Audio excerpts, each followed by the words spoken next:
200 ফুটের ভিতরে অন্তত 25-30টা জায়গা চলতেছে।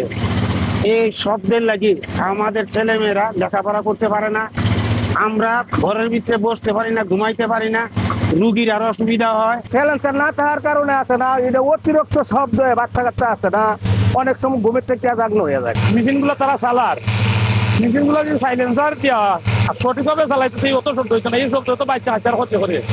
সমস্যা বলতে বাচ্চা কাচ্চা ঘুমাইতে পারে না, পরে মোবাইলে ফোন আইলে ফোন বুঝি না, তারপরে কানে তালা মারে।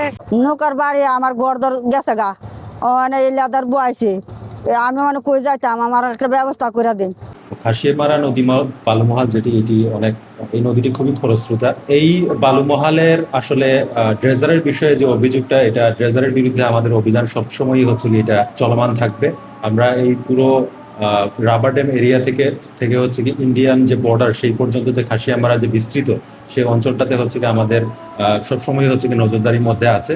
আমরা যাতে এখানে কোনো ড্রেজার যাতে না চলে সেই ব্যবস্থা আমাদের সবসময়ই এটা নজরদারিতে থাকবে। এবং সেকেন্ড যে বিষয়টা বলছেন যে এই খাসিয়ামারা নদীর যে রাবার ড্যাম এরিয়া, সেখানে হচ্ছে অনেকগুলা এখানে মেশিন বসানো হয়েছে এবং সেই মেশিনগুলা তারা রাবারের যাতে ক্ষতি না হয় সেই জন্য এক প্রান্ত থেকে অন্য প্রান্তে তারা এই বালুগুলা পাস করে। তো এখানে আপনারাও তথ্য দিয়েছেন, সেখানে আমরা একটু খতিয়ে দেখব এবং যদি দেখা যায় যে এটা শব্দ দূষণের মাত্রা ক্রস করে ফেলতেছে, আমি ইজারাদারকে জানাবো এবং ইজারাদারের মাধ্যমে হচ্ছে কি এটা তারা যাতে এটা একটা সহনীয় মাত্রায় যাতে নিয়ে আসে এবং সেই ড্রেজারগুলো যাতে কম পরিমাণে যাতে কমিয়ে ফেলে সেই ব্যবস্থাটা আমি নিব।